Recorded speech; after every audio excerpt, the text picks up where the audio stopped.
मेरे प्यारे छात्रों, आप सभी का मेरे इस चैनल में स्वागत है। आज हम लोग देखेंगे बीज गणित पे 25वां लेक्चर और बीज गणित पे चल रहा है द्विघात समीकरण और हम लोग पढ़ रहे हैं प्रश्नावली 4.3।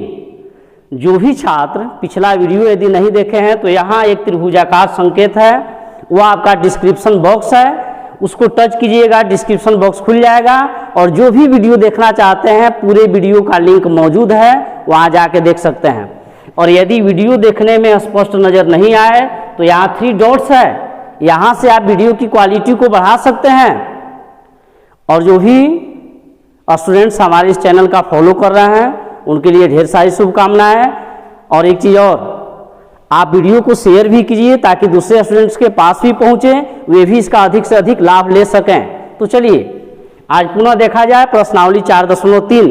पिछले क्लास से इसको हम लोग शुरू कर चुके हैं और एक क्वेश्चन दिए थे हम कि आप क्वेश्चन बनाइएगा और कमेंट बॉक्स में इसका आंसर बताइएगा। तो चलिए उस क्वेश्चन को हम पुनः कर रहे हैं, ध्यान दीजिएगा। क्वेश्चन था आपका, फिर से हम लिख रहे हैं, किसी संख्या और उसके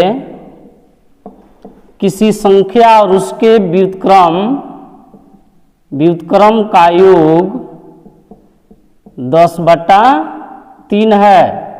किसी संख्या और उसके व्युत्क्रम का योग 10/3 है। संख्या ज्ञात करें। ध्यान देते रहिएगा। पिछले क्लास में आपको एक क्वेश्चन दिया गया था कि आप खुद से कीजिएगा और इसका आंसर कमेंट बॉक्स में लिख के बताइएगा। तो चलिए उस क्वेश्चन को हम कर रहे हैं। क्वेश्चन आपका था, किसी संख्या और उसके व्युत्क्रम का योग 10/3 है, संख्या ज्ञात करें। हमने यह भी कहा, यह क्वेश्चन आपका VI है, वेरी इंपॉर्टेंट, और इसको 5 नंबर का सब्जेक्टिव क्वेश्चन कभी कभी एग्जाम में करता है, ठीक ना। तो चलिए, माना संख्या बराबर x, हमने क्या मान लिया जी, संख्या को हमने x मान लिया। तो x का व्युत्क्रम क्या होगा, ध्यान दीजिएगा, x का व्युत्क्रम होगा आपका 1/x। यह बात हम पिछले क्लास में भी आपसे बता चुके हैं। x का व्युत्क्रम 1/x होता क्या है, देखिए यहाँ हर में एक छिपा हुआ है। तो करते क्या है, व्युत्क्रम बनाने के लिए हर वाला अंश में जाता है, अंश वाला हर में जाता है, या भिन्न यानी पलट जाता है। तो यह इसका क्या हो गया जी, व्युत्क्रम हो गया। यानी x का व्युत्क्रम आपका 1/x, 5 का व्युत्क्रम क्या हो जाएगा जी, 1/5। वही बात, यहाँ बट्टा के नीचे एक छिपा हुआ है, हर में 1 है, तो हर वाला जाता है अंश में और अंश वाला आता है हर में। यदि 2/3 का व्युत्क्रम देखना है तो क्या हो जाएगा जी, 3/2 होगा ना, कोई दिक्कत। चलिए अब हम लोग यहाँ पे आ रहे हैं, ध्यान देते रहिएगा। तो मान लिया हमने संख्या x, संख्या ज्ञात करना है ना, उस संख्या को हमने x मान लिया, इसलिए x का व्युत्क्रम बराबर 1/x होगा ना। प्रश्न से अब देखिए क्या कह रहा है। प्रश्न से कहा, किसी संख्या और उसके व्युत्क्रम का योग 10/3 है। संख्या हमने x माना और x का व्युत्क्रम क्या है, 1/x। अब इन्हीं दोनों का योगफल ना 10/3 है। किसी संख्या और उसके व्युत्क्रम का योग 10/3 है, अर्थात 10/3 के बराबर है। चलिए अब इसका हम भिन्न का जोड़ घटाव करेंगे, उसके बाद तिरछा तिरछी गुणा करेंगे, सबको एक साइड में करेंगे, द्विघात समीकरण मिलेगा, ठीक ना।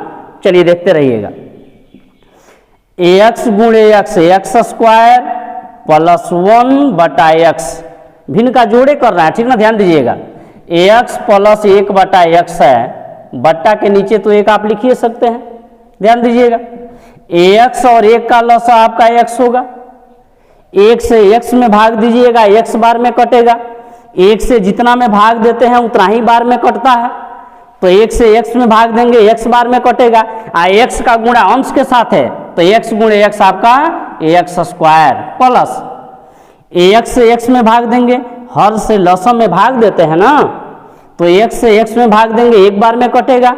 यानी बराबर से बराबर में भाग देते हैं तो एक बार में भाग लगता है, एक का गुणा ऊपर वाले अंश के साथ है, एक एकम एक, तो यही चीज मिला ना जी। यानी सीधी सी बात, एक्स गुणे एक्स एक्स स्क्वायर प्लस 1 बटे एक्स, कोई दिक्कत? ध्यान देते रहिएगा आप लोग। देखिए बराबर 10 बटा 3। चलिए अब तिरछा तिरछी गुणा करते हैं, ठीक ना। 3 का गुणा दोनों के साथ, फिर 10 का गुणा इसके साथ, ठीक ना। तो 3 गुणे एक्स स्क्वायर आपका 3x स्क्वायर प्लस 3 एकम 3 बराबर 10 गुणे एक्स आपका 10x, ठीक है। अब सबको एक साइड करते हैं, ध्यान देते रहिएगा। 3x स्क्वायर 10x प्लस में आपका इधर आएगा जी माइनस में, इसके आगे कोई चिन्ह नहीं दिख रहा है तो प्लस छिपा है ना, बराबर के उधर 10x प्लस में है, इधर आएगा जी माइनस में, प्लस 3 बराबर उधर कुछ नहीं बचा तो 0। क्या मिला जी? द्विघात समीकरण मिला। अब इसका हल आप या तो गुणनखंड विधि से कर लीजिए या आप द्विघात सूत्र लगा के कर लीजिए, ठीक ना। तो चलिए किसी भी विधि का प्रयोग कर लिया जाए। चलिए गुणनखंड विधि हम लगा रहे हैं, ठीक ना। तो गुणनखंड विधि में क्या करते हैं जी, बीच वाले पद को दो पदों में बांटकर गुणनखंड करते हैं। इसके लिए आदि और अंत का गुणा करते हैं। तो एक्स स्क्वायर का गुणांक 3 है और अचर पद क्या है जी आपका 3 है। एक्स स्क्वायर का गुणांक 3 और अचर पद 3 है, दोनों का गुणा करेंगे 3 तिहाई 9। 9 का वैसा गुणनखंड लेंगे जिसको जोड़ने पर या घटाने पर बीच वाले पद -10 के बराबर हो जाए। ध्यान दीजिएगा। तो 9 का एक यह भी तो गुणनखंड है ना। 3 में 3 जोड़ेंगे 6 होगा, -10 नहीं होगा। 3 में से 3 घटाएंगे 0 हो जाएगा, इससे नहीं ना होगा जी। चलिए अब 9 का कोई अन्य गुणनखंड देखा जाए, 9 का कोई दूसरा गुणनखंड लीजिए। 9 एकम 9 होता है ना जी। अब -9 -1 -10 हो जाएगा ना, यानी -10x के बदले हमको लिखना पड़ेगा -9x -x।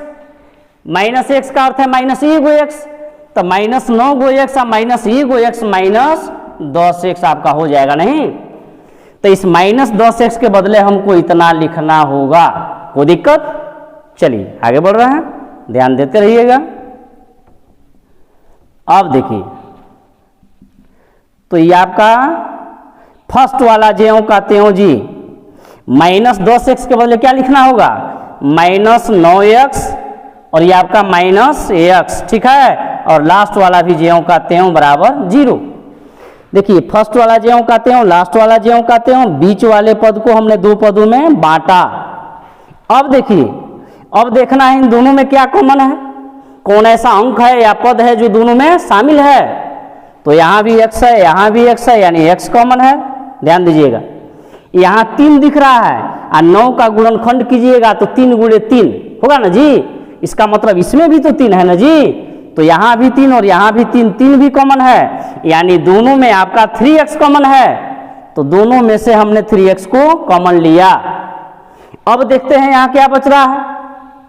तो 3 ले लिए हैं, x का पावर 2 बताता है x गुणे x, यानी 2 गो x है गुणा के रूप में, एगो x ले लिए हैं तो एगो x बचा माइनस।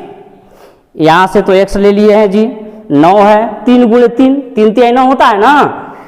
9 का गुणनखंड 3 गुणे 3, एगो 3 ले लिए हैं तो एगो 3 बचा, कोई दिक्कत? अब यहाँ जो भी कोष्ठ में आ जाए उसी को ज्यों का त्यों आप यहाँ पे लिखिए, कोई दिक्कत है? अब सोचना है इस कोष्ठ में कितना से गुणा कर दें कि इसके बराबर हो जाए, क्योंकि इन दोनों का कहानी यहाँ समाप्त हो चुका है। तो ध्यान दीजिएगा, यहाँ भी x है, यहाँ भी x है, इसमें x का गुणांक क्या है उसी से गुणा करेंगे, ठीक ना। तो यहाँ -x है, ध्यान देते रहिएगा। -x के बदले आप -1 गुणे x लिख सकते हैं ना। x एकम x हो गया, माइनस है तो माइनस, यानी x का गुणांक क्या है जी -1। इसमें x का गुणांक क्या छिपा है -1, उसी -1 से गुणा करना होगा, उसी -1 से गुणा करना होगा। अब गुणा करके देख लीजिए, इन्हीं दोनों के बराबर आएगा। माइनस ज्यों कहते हो x एकम x, माइनस कोष्ठ का अर्थ गुणा, माइनस गुणे माइनस प्लस 3 एकम 3 हो जा रहा है ना। चलिए अब इस अंडरलाइन वाले चीज को मिटा रहे हैं, ध्यान देते रहिएगा। अब देखिए एक पद आपका यह है, दूसरा पद यह है, यहाँ भी x माइनस 3 है, यहाँ भी x माइनस 3 है, यानी दोनों जगह x माइनस 3 शामिल है। तो x माइनस 3 को हम दोनों जगह से कॉमन लेंगे। x माइनस 3 को हमने कॉमन ले लिया, क्या बचा जी 3x माइनस 1, 3x माइनस 1 बराबर 0। कोई दिक्कत? अब एक बार इसको 0 के बराबर करेंगे तो x का एक मान मिलेगा, पुनः इसको 0 के बराबर करेंगे तो x का एक मान मिलेगा, यानी द्विघात समीकरण का दो मूल प्राप्त हो जाएगा, ठीक ना। चलिए देखते रहिएगा, इसको मिटा रहे हैं, यह मेरा रफ वर्क है, देखिएगा। चलिए, जब x माइनस 3 बराबर 0 तो x का मान कितना आया जी 3 आएगा ना।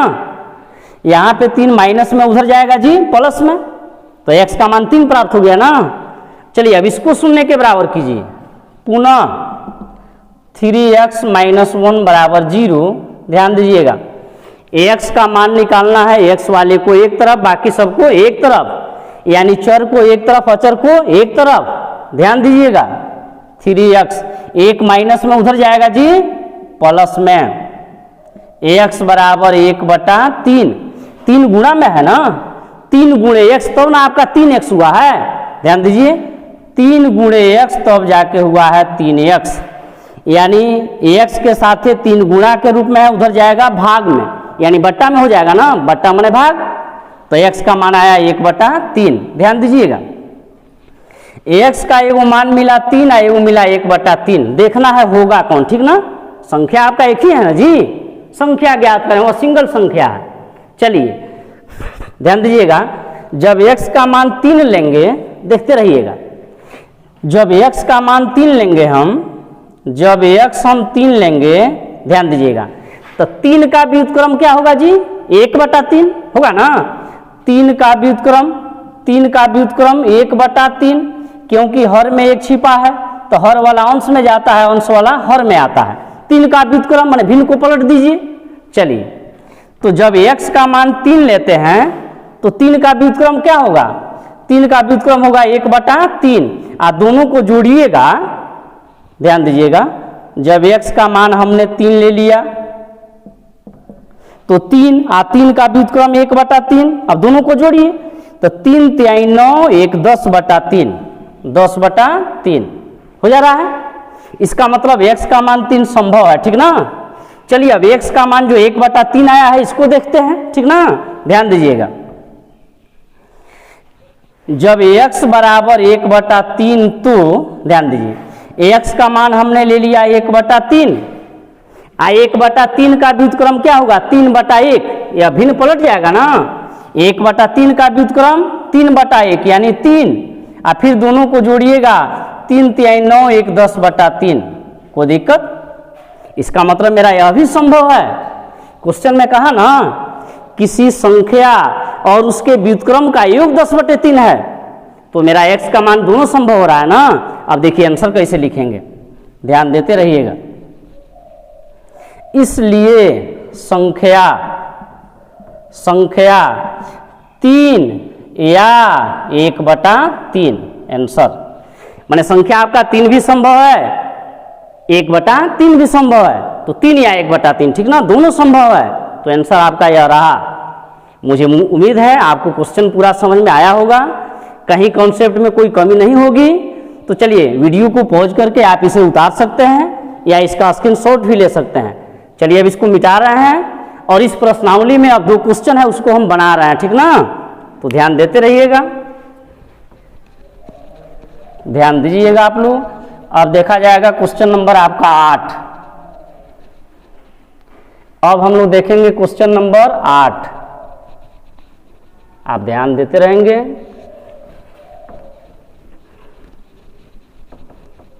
चलिए अब क्वेश्चन नंबर 8 लिखते हैं। 8 आपका है, एक रेलगाड़ी 360 किलोमीटर की दूरी एक समान चाल से तय करती है।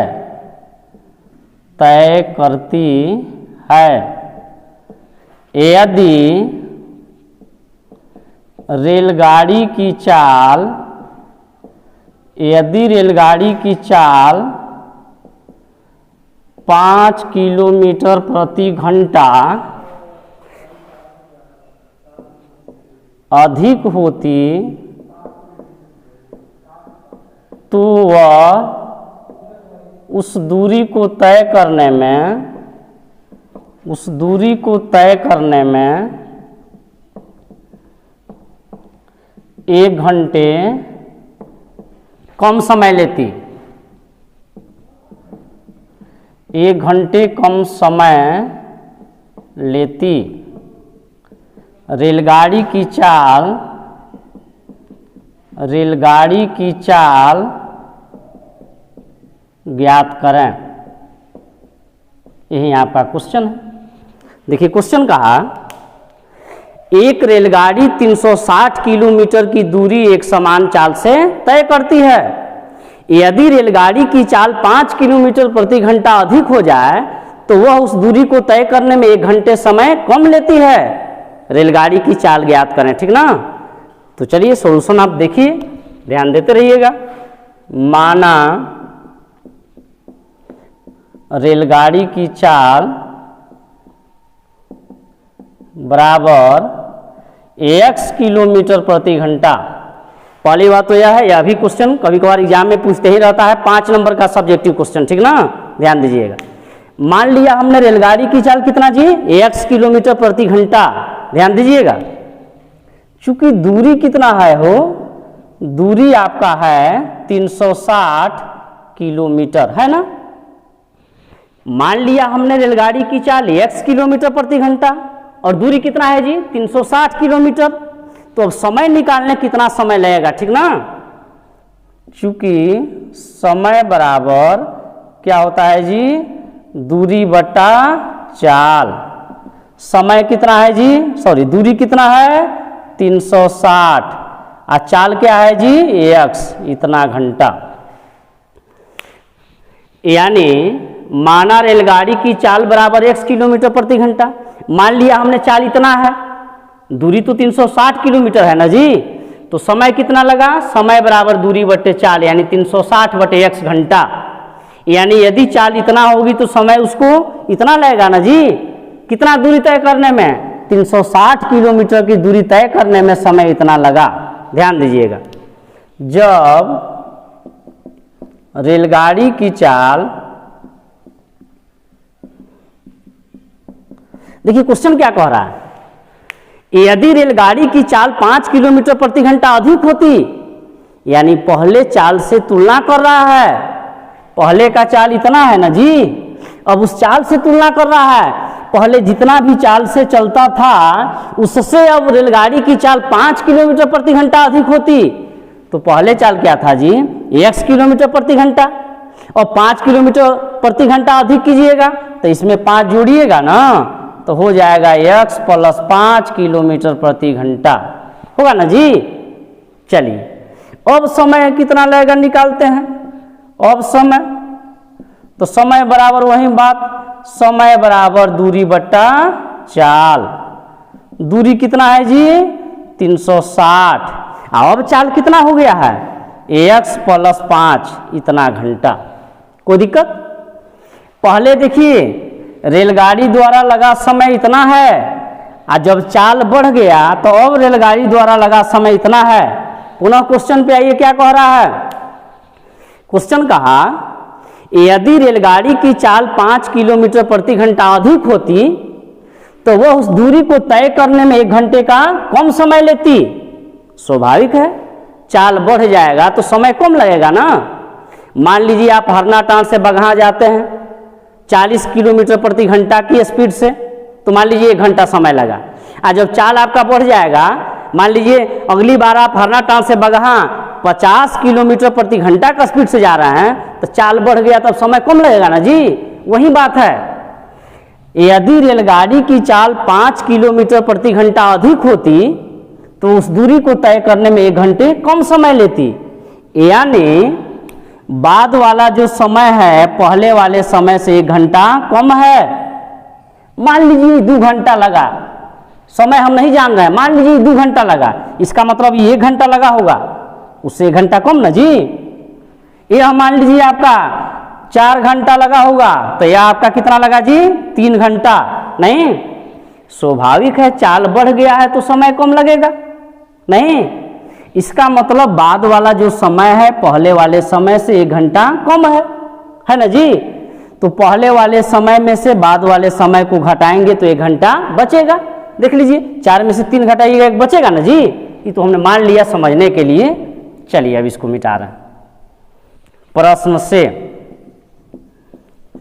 से देखिए, तो बाद वाला जो मेरा समय है पहले वाले समय से 1 घंटा क्या है? कम है। तो पहले का समय में से बाद वाले समय को घटाएंगे, 1 घंटा बचेगा ना। चलिए घटा रहे हैं। 360 बटा x माइनस 360 बटा x प्लस 5 बराबर 1। कोई दिक्कत? चाल बढ़ गया है तो समय 1 घंटा कम लगा है। पहले वाले समय से तुलना कर रहा है कि पहले जितना समय लगा उससे 1 घंटा कम में लगा है। तो पहले वाले समय में से बाद वाले समय को घटाएंगे तो 1 घंटा बचेगा ना। चलिए अब यहाँ पे इसका भिन्न का घटाव कीजिए। इतना और इतना का लॉस है, इतना गुणे इतना, ध्यान देते रहिएगा, ध्यान दीजिए।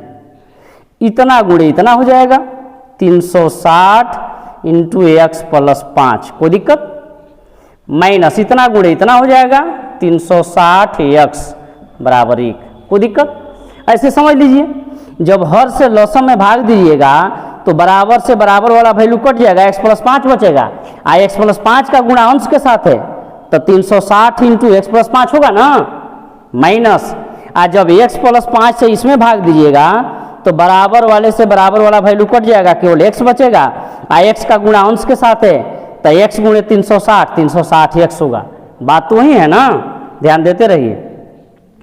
अब 360 का गुणा दोनों के साथ जी, 360 गुणे x आपका 360 x प्लस, अब 360 का गुणा 5 के साथ है तो 5 गुणे 0 आपका 0, 5 6 30 के 0 3, अब 5 3 15 3 18 माइनस 360 x बटा x का गुणा दोनों के साथ जी, x गुणे x आपका x स्क्वायर प्लस x गुणे 5 आपका 5x, ये तो बराबर 1 है।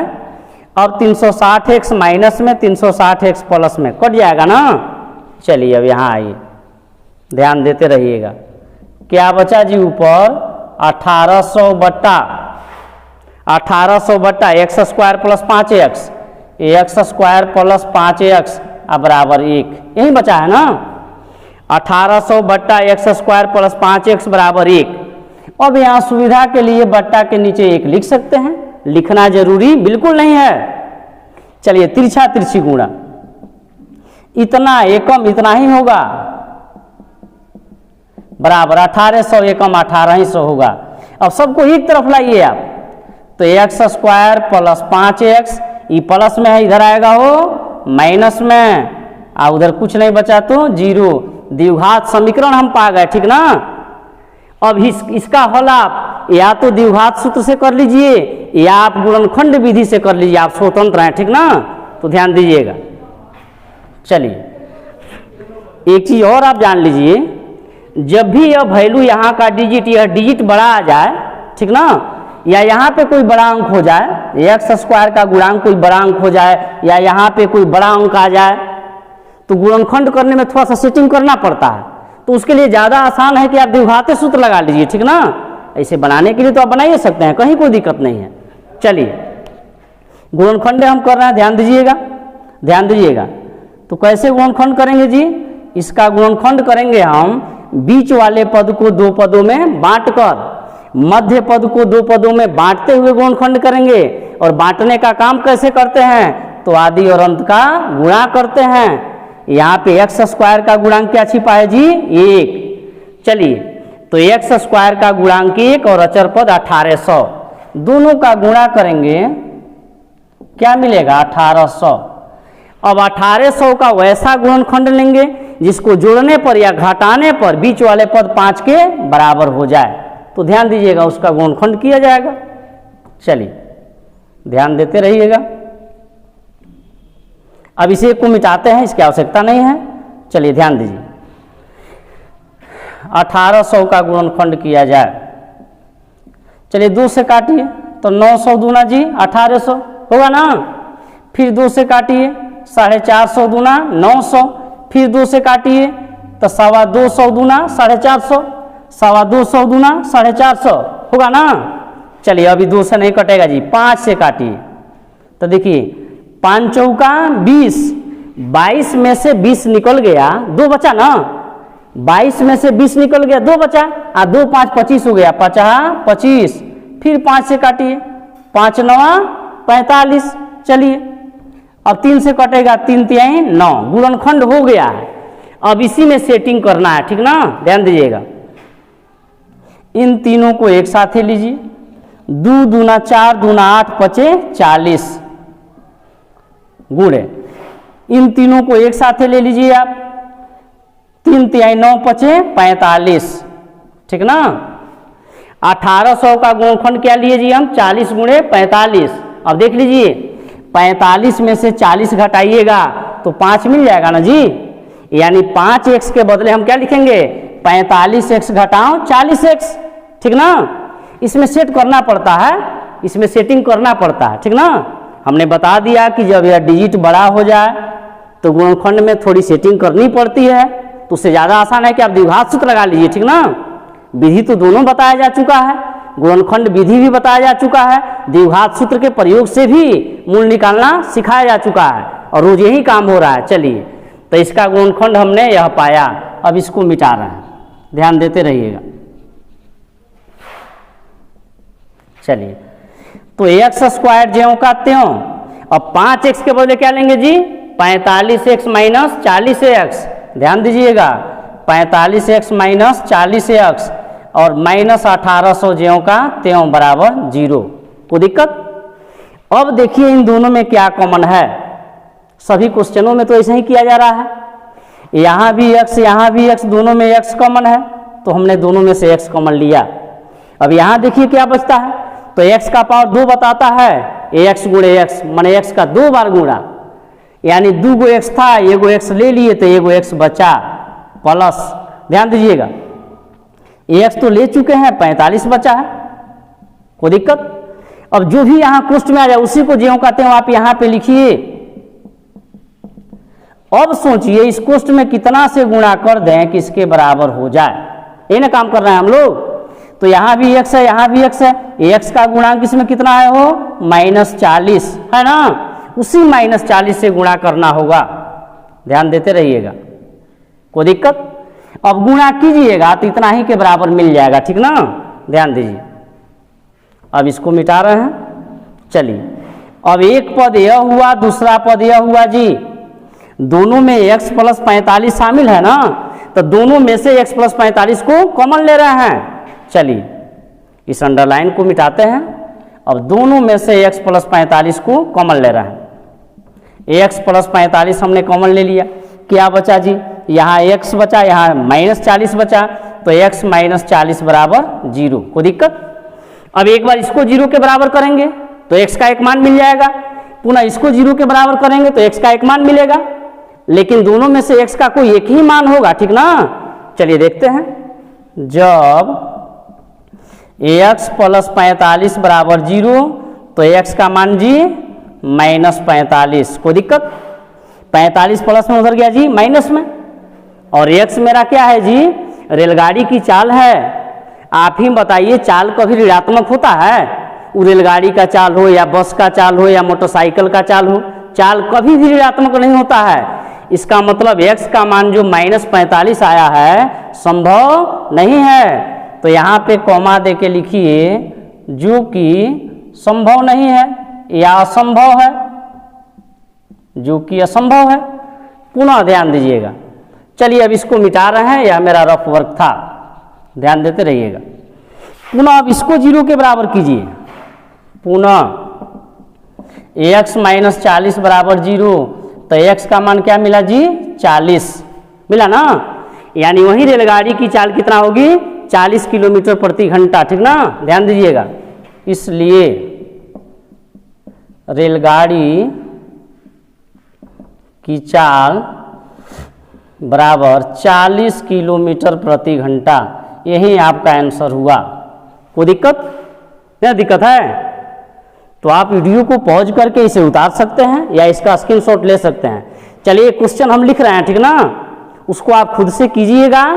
और वह भी क्वेश्चन आपका उदाहरण का क्वेश्चन नंबर 11 है, VI। खूब एग्जाम में पूछता है जी। हम इतना आपको थोड़ा सा सजेस्ट करते हैं या कहते हैं कि 1 नंबर का VI क्वेश्चन है जी ऑब्जेक्टिव, या 2 नंबर का VI क्वेश्चन सब्जेक्टिव है, या यह 5 नंबर का VI सब्जेक्टिव क्वेश्चन है। आप जरा पिछले साल का, किसी भी पिछले साल का बोर्ड एग्जाम का क्वेश्चन पेपर उठा के तो देखिए या क्वेश्चन बैंक लेके तो देखिए, तब ना आपको विश्वास होगा कि क्या सही दिशा में बताया जा रहा है या गलत दिशा में बताया जा रहा है, तब ना आपका एक विश्वास बढ़ेगा जी। तो चलिए इसको मिटा रहे हैं और एक क्वेश्चन लिख रहे हैं, उसको आप करके कमेंट बॉक्स में आंसर बताइएगा, ठीक ना। तो ध्यान देते रहिएगा। इसको हम मिटा रहे हैं। चलिए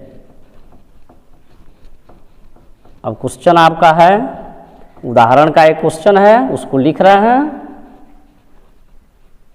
उसको आप बना के कमेंट बॉक्स में उसका आंसर कीजिएगा, ठीक ना। चलिए देखते रहिएगा।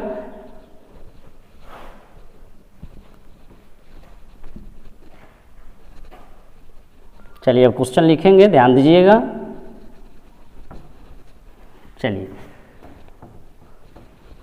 आपका वो उदाहरण का क्वेश्चन है, ध्यान देते रहिएगा। उदाहरण का यह क्वेश्चन है, क्वेश्चन नंबर 11, ठीक ना, उसको लिख रहे हैं। पहली बात तो यह क्वेश्चन VI, पुनः यह क्वेश्चन VI। दो क्रमागत